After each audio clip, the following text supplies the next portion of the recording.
Good evening, I'm Dennis Ward. Welcome to APTN National News.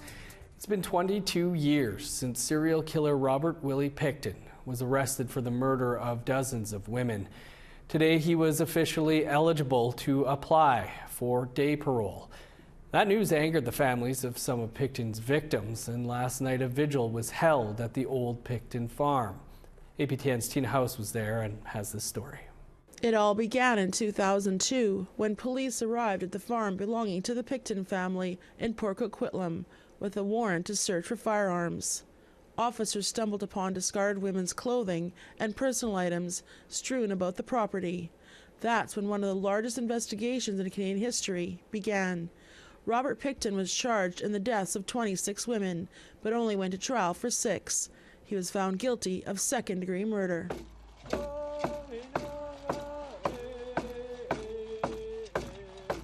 A candlelight vigil was held at the former property, where so many women lost their lives.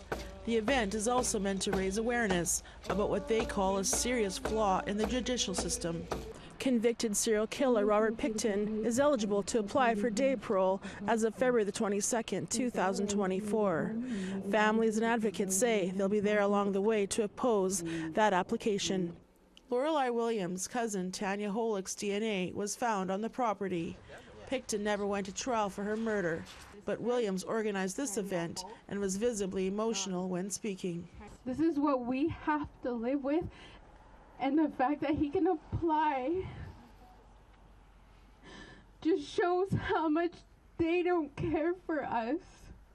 It's putting us as a target. We're targets because the racist system, our racist country, the racist Canada, does not value us. There's murderers getting away with this. Although it's been 22 years since the arrest of one of Canada's most prolific serial killers, for Michelle Pinot, the mother of Stephanie Lane, she says it's just like a nightmare she just can't wake up from. It's important to honor the women that lost their lives here, and for my daughter, and with Pickton being eligible for day parole, or being eligible to apply for day parole, Pickton should not walk on this earth. He doesn't deserve to take one step out of where he is. He needs to stay where he is until he dies. This is not forgotten. It's instilled in so many minds and hearts. On what?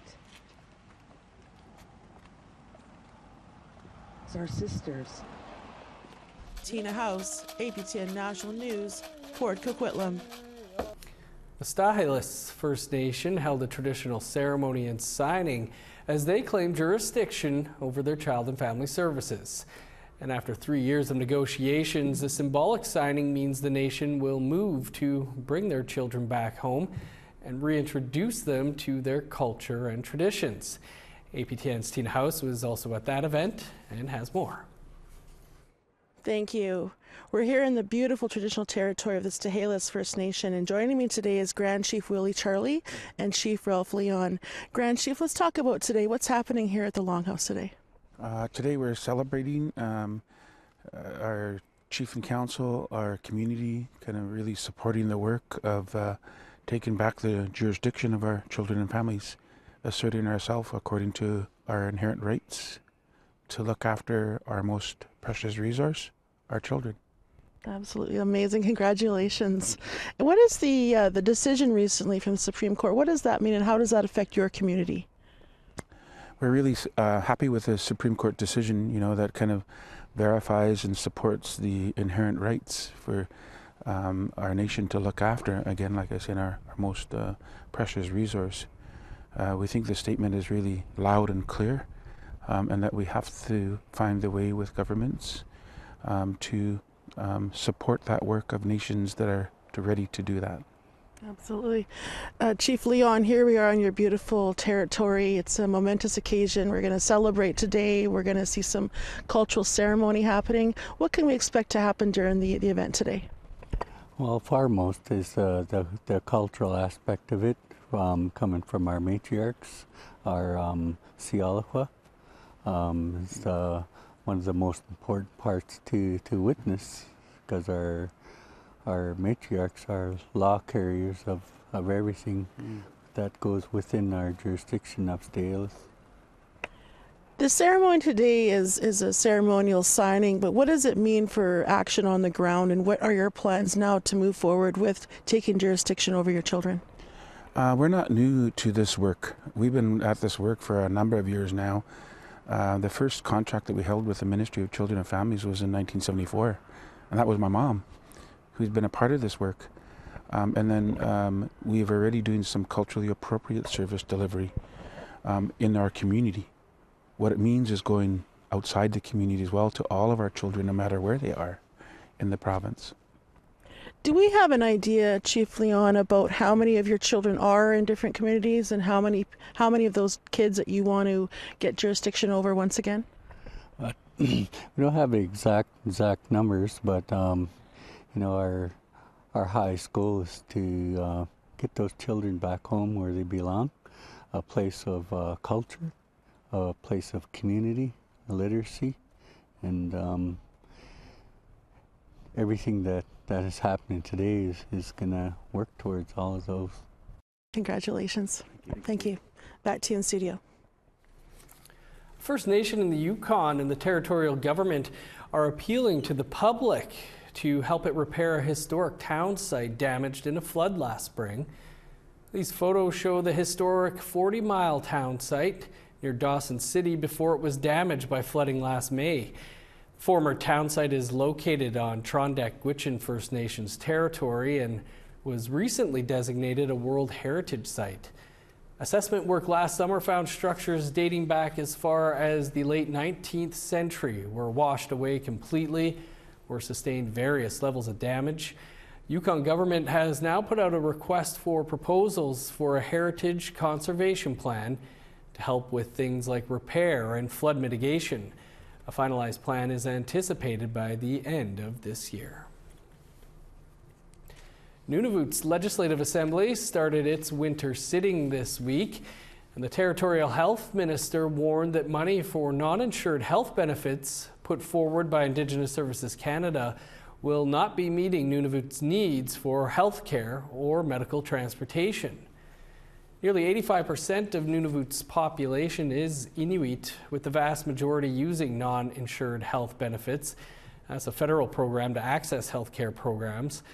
NIHB programs in Nunavut are administered by the territory, but the federal government is expected to cover costs. Health Minister John Main had some harsh criticism for how the program is funded. Mr. Speaker, the funds used to subsidize this federal program could be better used to develop, enhance, and deliver territorial health care services for Nunavummiut. In the months to come, we will continue to push Indigenous Services Canada to fully support its NIHB program. If we cannot secure full and predictable funding allocations, I will be left with no choice but to recommend to my Cabinet colleagues that we turn their program back to our federal partners to administer directly. Time to step aside for a quick break. Coming up, our Truth in Politics panel discusses the crisis that many Northern First Nations are facing. Stick around.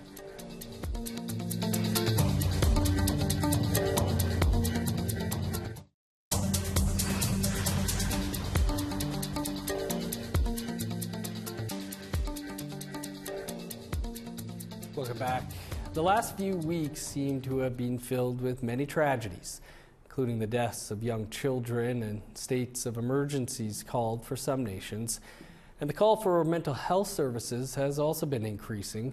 That's our topic this week for our Truth in Politics panel. Jennifer Lewitz is a policy analyst with War Shield, based out of Saskatchewan, and Negon Sinclair is a columnist with the Winnipeg Free Press.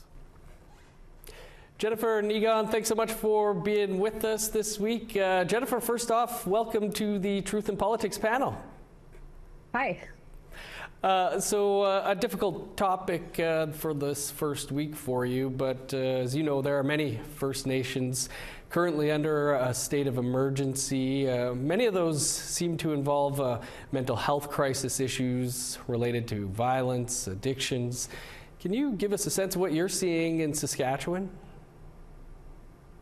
Same thing. I think I just saw on the news the other day that there's a lot going up north in Saskatchewan right now. You know, we're seeing health providers speaking out because they're not able to give that proper care to the members of the nations because they're addressing emergency situations now. So violence, addictions, and stuff like that, which is also concerning because that means that our prenatal and people that actually need that support are not getting it because the attention is diverted over to the emergency situations.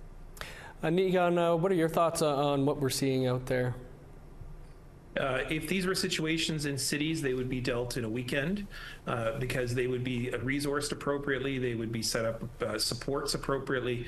The fact is that because these are communities that are often neglected, marginalized, forgotten about by not just the federal government, but the provincial legislation, because the provincial governments have the jurisdiction over healthcare, but particularly the issue of mental health. The fact is that chronic problems in communities never just begin on one season or 1 year. These are things that have happened over decades upon decades of neglect by the provincial health authorities over issues like jurisdiction of who pays for health services on First Nations, Jordan's Principle, and so on. So the fact is that this is a provincial issue that's been created by years and years and decades of neglect. Jennifer, what do you think is behind some of these critical issues that we are seeing out there when it comes to the violence and the addictions? I think the biggest thing is the socioeconomic issues happening on our nation. So, you know, there's a lot of mental health problems that are happening, but the problem is that there's not a lot of supports in place to help the people that need it. Even if you're in a city, you know, like I've had to access mental health supports in the past, even getting assessments and stuff done is hard to get on a good day. So for the people that are in nations, they're very isolated. Our youth are isolated. They don't have much. You know, there's families broken down. There's a whole lot of issues happening there. And the isolation, I think, is the biggest part. Negan, you know, in the past few weeks here, we've heard about the deaths of 6 children and youth here in Manitoba alone. Do you think things are worse now for our children than they were, say, 10, 20 years ago? And what can we do to make sure our youth have a better life? Well, it's difficult to tell because, I mean, the fact is that we're hearing more about these things because of social media and because of other platforms and so on. I think that things are chronically bad. I mean, the 2% cut, or the 2% cap, sorry, that was imposed by the Liberal governments way back in the days of Jean Chrétien and Paul Martin created exponentially emergent situations on First Nations. You know, I want to add one thing to what Jennifer said. Absolutely correct that there's this situation amongst youth. Even when there are services on First Nations that are mental health providers, and we do see some First Nations partnering with health insurance or, you know, in the Canada Life and in other insurance bodies and so on, getting adequate and competent health care is a big problem. People who understand intergenerational trauma from residential schools, understanding the very specific issues that Indigenous peoples deal with in terms of understanding basic things like land loss and how that permeates throughout decades upon decades of trauma. I mean, all of those things are the TRC calls to action, and dealing with those things is something that has to happen on a wide scale. So everyone's got to take this issue seriously. This is not about any one community. This is about a broad scale issue involving the survival of young people, but particularly that what ends up with issues on First Nations inevitably ends up in the healthcare system in provinces. And so to reiterate, it was really a provincial, the provinces really have to take a leadership role on this issue. Jennifer and Negan, a big issue indeed to talk about. Appreciate you both for being here this week. Yeah, miigwech. Thank you. If you have a topic you'd like to see the Truth in Politics panel cover, or anything else you'd like to get in touch with us about, here's how. If you have a story you want to share, you can send us an email to news@aptn.ca. To read or watch our stories, you can go to our website. That's aptnnews.ca. You can also find us online on your favorite social media sites, including TikTok, YouTube, LinkedIn, and X. Follow APTN News to join the conversation and see our latest stories. APTN Investigates returns this week, and it comes in the form of a joint investigation with the CBC's Fifth Estate. We have a preview for you after the break.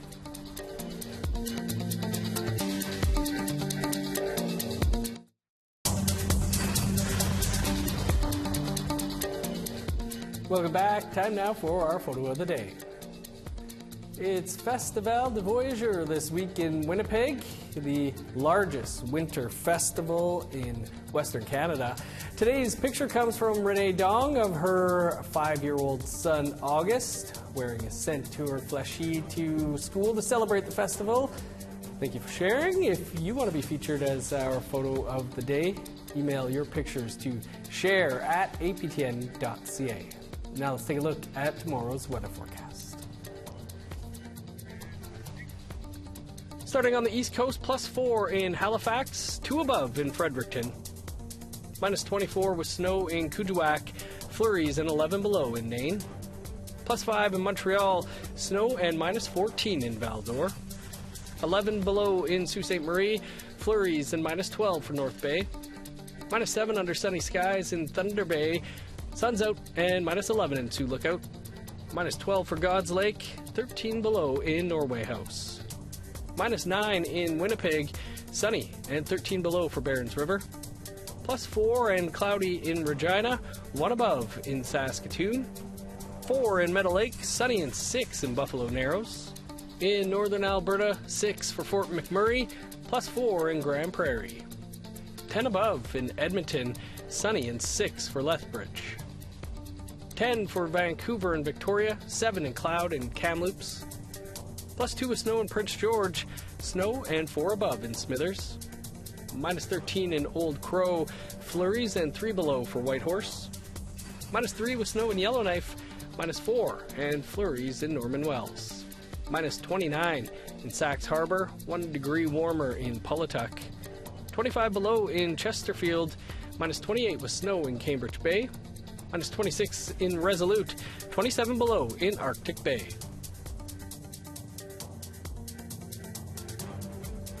A world-renowned movie director and a First Nations law professor were recognized for their work at Rideau Hall on Thursday. They were among 60 appointees to the Order of Canada, honored in Ottawa by Governor-General Mary Simon. John Burrows is a member of the Chippewas of Nawash unceded First Nation in Ontario. He's a law professor at the University of Victoria and a leader in the field of Indigenous rights. Burrows became an officer of the Order of Canada. But as you see, he had to share the set with James Cameron, who is one of Hollywood's most recognized movie directors. Cameron is the creative mind behind such blockbusters as The Terminator, Titanic, and Avatar. And he was appointed to the highest honor as Companion of the Order of Canada. Never seen any of those. APTN Investigates returns tomorrow night with a special hour-long episode. In a joint investigation, APTN has teamed up with CBC's The Fifth Estate to examine soaring food prices in the North. The flagship investigative documentary series at their respective networks will broadcast a co-production looking at the cost of food along with the business practices of large grocers.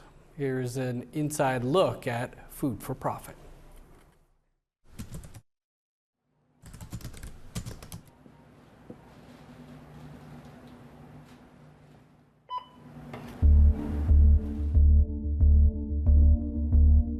These days, it doesn't matter where you go. At the end of the checkout line, everyone is feeling the pain. Have you noticed prices go up? I know, even here, like nowadays, to shop $100, it's just a little pikeful. Right, yeah. Yeah. Well, so a company needs some degree of profit. Record profits, more than you've ever made, ever? While politicians grill the CEOs of the big grocery stores in the South, here, north of the 50th parallel, high prices are business as usual, where, for decades, one company has dominated the retail market. For a billion-dollar company, I'd argue a lot of people in the South probably have never even heard of them. I can tell you that they also received about $67 million in federal subsidy to sell food in those communities. I think that it's so often in the North that we have so many issues that are talked about as insurmountable. We have a housing crisis, we have a water crisis, we have so many crises that we'll never get over or through them. So we joined forces with the CBC's Fifth Estate to look into the high price of food in the north. Does it make sense to you, though, that in that time, about 6 weeks, that even the pre-subsidy price would go up that high? No, it doesn't. It should be the same, around the same, and it just doesn't make sense. Makes you ask more questions than anything. Not only to look at the northern store's business practices, but also government accountability. What we find when we review those measures are that there's no teeth. I was hopeful. It felt like I could have changed something, but yeah, maybe it was just an illusion. As well as pull back to question the status quo. We're not going to solve food insecurity simply by having a retail subsidy program. It doesn't feel right, but it's not surprising. That seems like that's how these things go. It's a big colonial game, you know? You play colonial games, you win colonial prizes. And that's what that is, right? And finally, we shine a light on alternatives. So this is what the romaine looks like in its baby stage. It's just starting. Alternatives to a system that prioritizes food for profit.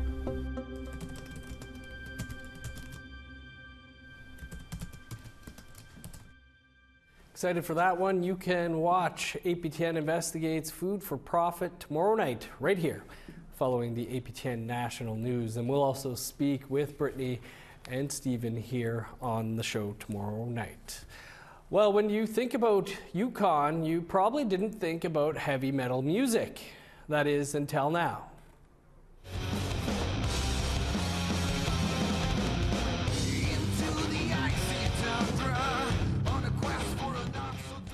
The Territory has launched a winter tourism campaign with a video and song titled It's a Little Bit Metal. It's designed to entice people to visit Yukon during dog sledding and ice fishing season, highlighting activities like cross-country skiing and snowmobiling.